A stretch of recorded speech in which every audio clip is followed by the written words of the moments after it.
moment. One of the most inspirational ladies you're ever going to speak to.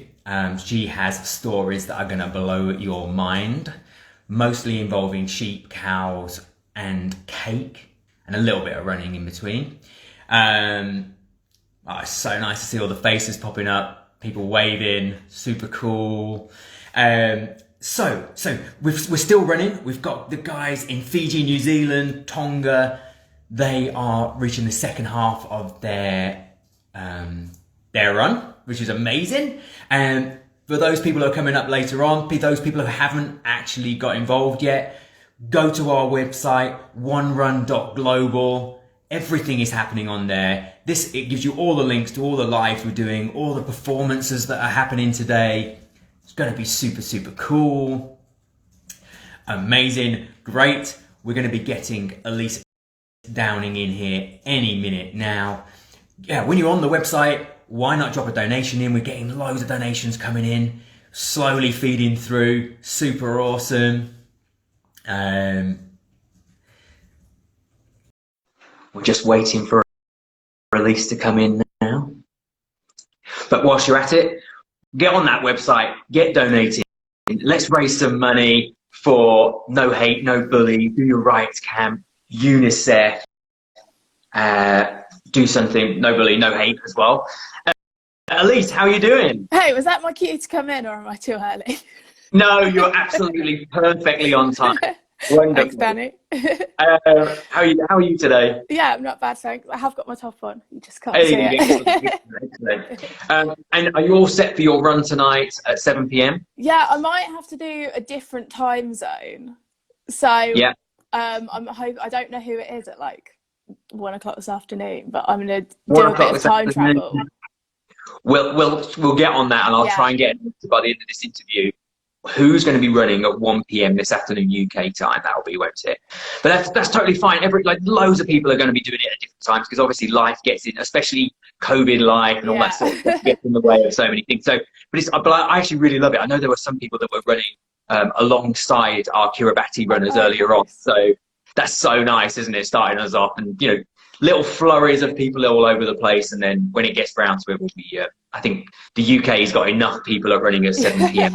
anyway. Yeah, I mean, we haven't done any travelling this year, so excited to do a bit of virtual time travel. Oh, that's such a nice idea. Go on via the relay. So when, by the time we get you an answer, let's we'll see what you're going to be seeing and all that sort of stuff along the way as well on your virtual trip. It's so amazing to have you on here. I kind of bigged you up as someone that every single person in the world should listen to. And I introduced you as the amazing, incredible Elise Downing that ran around the coast of Great Britain. I know that's a few years back now, and you get embarrassed about it, but it's still one of those things that just completely blows people's minds, isn't it? It's the 5,000 miles, right? Yeah, I was definitely a one-hit wonder. I haven't done anything since. Well, I don't think that's my friend true. Described me as like Chesney Hawkes recently in my ultra running career.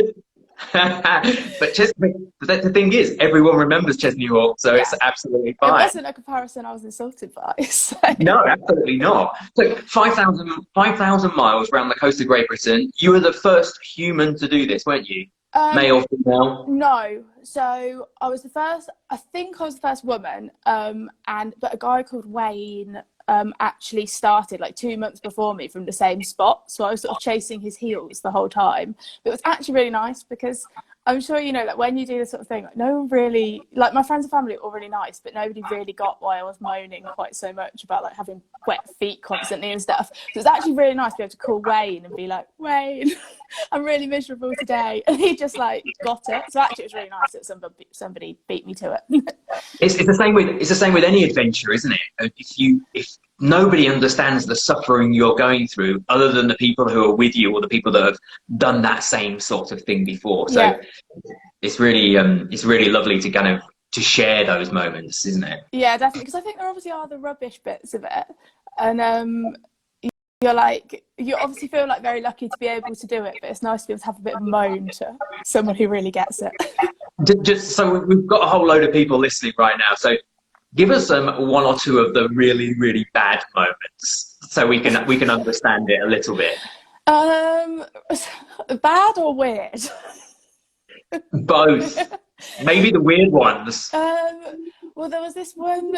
So basically, I was staying with this guy. So through the whole thing, I was away for like 300 days, and I stayed with like 200 complete strangers.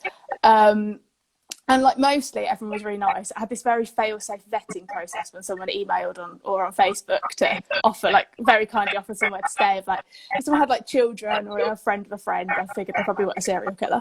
But I stayed with this one guy who was like a friend of a friend of a friend's boss, and basically he made me wear his shoes out for dinner. And so I had to go out for dinner in my running kit and these size like 11 men's leather brogues.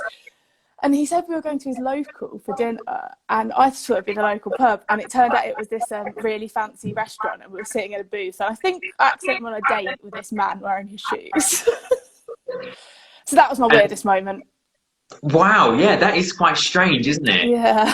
Um, and you know, it's quite interesting because you, as a female runner, that you go through probably a slightly different process to us guys, kind of thing. So, what did you? I mean, other than that kind of slight amount of weirdness, did you feel were you nervous along the way? Because obviously you're kind of out in the middle of nowhere at times, aren't you? Yeah, so I've thought about this a lot, and I've just finished writing the draft of my book, and I actually talk about this quite a lot. That I definitely, there were moments of being like, oh my gosh, I'm on a coast path, it's really scary. But actually, like, and I talked to a paramedic I stayed with about this, like, statistically, I was so much more likely for like something bad to happen, like walking back to my flat in London, than in the middle of a coast path in the middle of Scotland that nobody's on. So I think you have to be really careful about thinking like the real versus perceived fear of things. And also, like, I thought about this a lot as well, like, I think being a woman in some ways kind of opened some doors, because like I said, 200 complete strangers let me go and stay with them, let me play with their kids, read bedtime stories, like they're in their houses, and I just don't know if that maybe would have happened quite as much if I was like a big scary adventurer with a beard. But I was just, you know, running along with my plaits looking very unthreatening, and so people were like so kind. Yeah, I mean that is.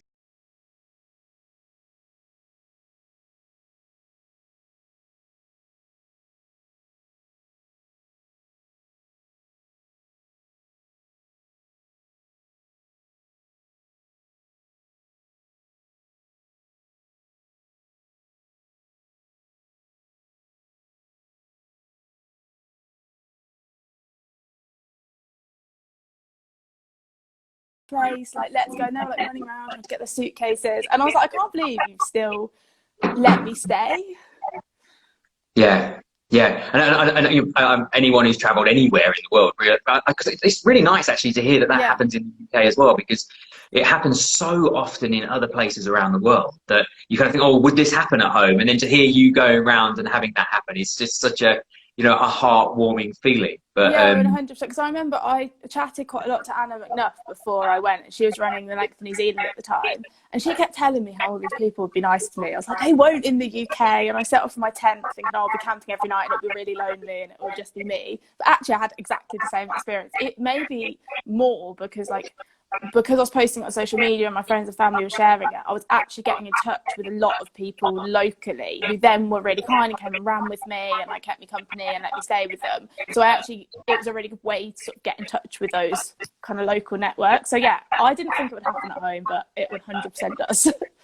oh, so nice. You touched on Anna McNuff. She's one of our supporters, but I think she's potentially giving birth today, so we haven't got her on one of our lives. But I actually bumped into her on Saturday, about to go swimming in the sea, looking very pregnant. Oh, yeah, you're still here. She was looking been looking very pregnant for a long time. So sorry, Anna. I hope. yeah.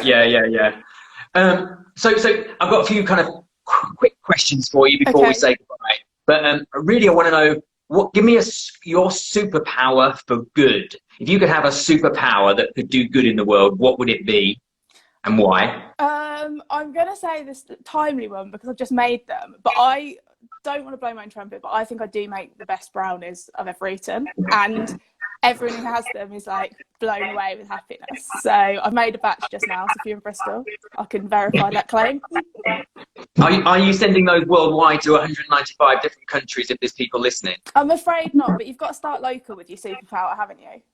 And I'm happy to give out the recipe. So.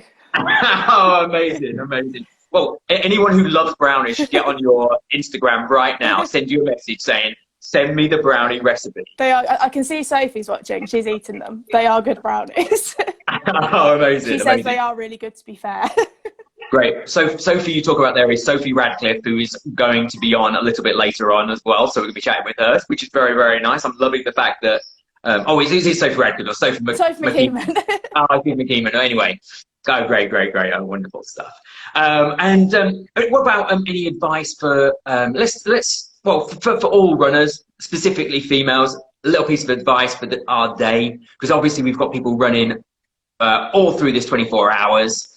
What piece of advice would you give them? I think just try, like a bit cheesy, but just try and enjoy it. Like running is meant to be a hobby, like it's meant to be fun. I sort of hate it when people like ham up how hard things are to me. Obviously sometimes a run is really hard, but mostly like it's meant to be fun. You're meant to just be outside, enjoying, sort of moving and getting around. So I think, yeah, just try and focus on that and not how much your legs hurt. I absolutely agree. If you're not having fun, what is the point in doing? Take up rollerblading instead. but let's kind of look at what's happening right now, and maybe we've got this kind of whole unifying thing happening, uniting every single country in the world. Yeah. And so I think there's fun, and then there's actually the bigger picture as well of something that I bang on about it myself all the time, about this running community we're part of. It's not just local to you in your local town. It's not just local to you in your city or your country. It's this whole the whole world is supportive when it comes to running, and this absolutely would not be happening without all the amazing runners around the world who've been going above and beyond to try and find runners locally or within bordering countries and things like that. Yeah, for sure. And I think also, like, when I say enjoy it, like, not every single moment you're running isn't fun. Sometimes it's wet and cold and your legs hurt, but just like the overall experience, like being part of that community, I think is really special. So yeah, I think I remember your piece of advice another time when I've seen you talking, and that is when you were doing the run itself, if you were feeling like quitting, did you say, if I still feel like this in 2 weeks' time, I'll quit? Was that the story? Yeah, it was the 2-week rule. So basically, because I think I did have a few, and obviously when you're doing anything like that, you are going to have some rubbish bits. But I was like, this is like meant to be fun. I'm in such a privileged position. I've been able to go and do this and sort of abandon my life for 10 months. So it's like, if I'm absolutely not enjoying it, then I shouldn't be doing it. So, but like I said, because you can't just quit every time it feels a bit hard in the moment. So my rule was I had to carry on running, and then if 2 weeks later, like, no, I hadn't had a good day, I could quit. But you always had a good day, and then you had to reset the clock, and then you can just keep going. So you could do that on a shorter run, on like a 10-minute cycle. Like, if I haven't had a moment of enjoyment in the next 10 minutes, and you will, obviously. Yeah, exactly. And even just thinking about enjoyment makes you kind of eyes open to the things that are around you, with the beauty of the nature or the architecture that you're running past and all that sort of stuff. I think just sometimes the dogs are the main reason to run. Yeah, well, dogs for you are okay, right? But rams, cows, they petrify you. Yeah, I don't like scary farm dogs, but I did a 3-day run with Sophie, who just commented on the brownies, over the August Bank holiday weekend, and we said that on the first day we chatted for like 90% of it, the second day like 50%, and the third day all we said was dog.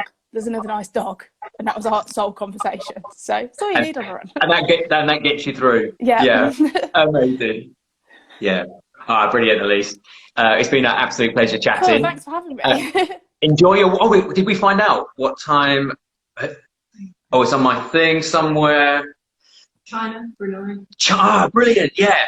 China, Brunei, Hong Kong, Singapore are all going to be running, or you'll be running in their time zone. And I've never been to China, so I'm brilliant. excited to take a trip. You can tick this one off the box. So I've been to China on my one run. Brilliant, Elise. You're a superstar. Cool. Good luck. Thanks, Danny. And good luck with the book as well. Oh, thank you. And anywhere, please. Yes, exactly. So people who want to buy your book, where will they be able to? Next summer. But next summer. If you follow me, I'll obviously be talking about it non-stop. So Yes, super entertaining, amazing. Cheers, Elise. cool. Thanks, Danny. Bye. Bye. Oh, amazing to speak to Elise Downing. Don't forget to go to the website, onerun.global. Donate if you can. Buy some Every Human gear. Our next speaker is Jarnail Singh, the mighty Singh. He's going to be on in 15 minutes, just about. We've just about kept to time, which is amazing. And yes, you can watch this back, any of these interviews back on our Insta TV and on our website, onerun.global. All of those, everything can be done from our website. You can link to all of these talks. You can see all our live performances. You can see all our pre-recorded performances. You can go back, do a little bit of a warm-up with Sabine that we did earlier on at 7 a.m. Local time for the UK, our first kicking off event that we did on here. I'll see you again in 15 minutes with Jarnail Singh.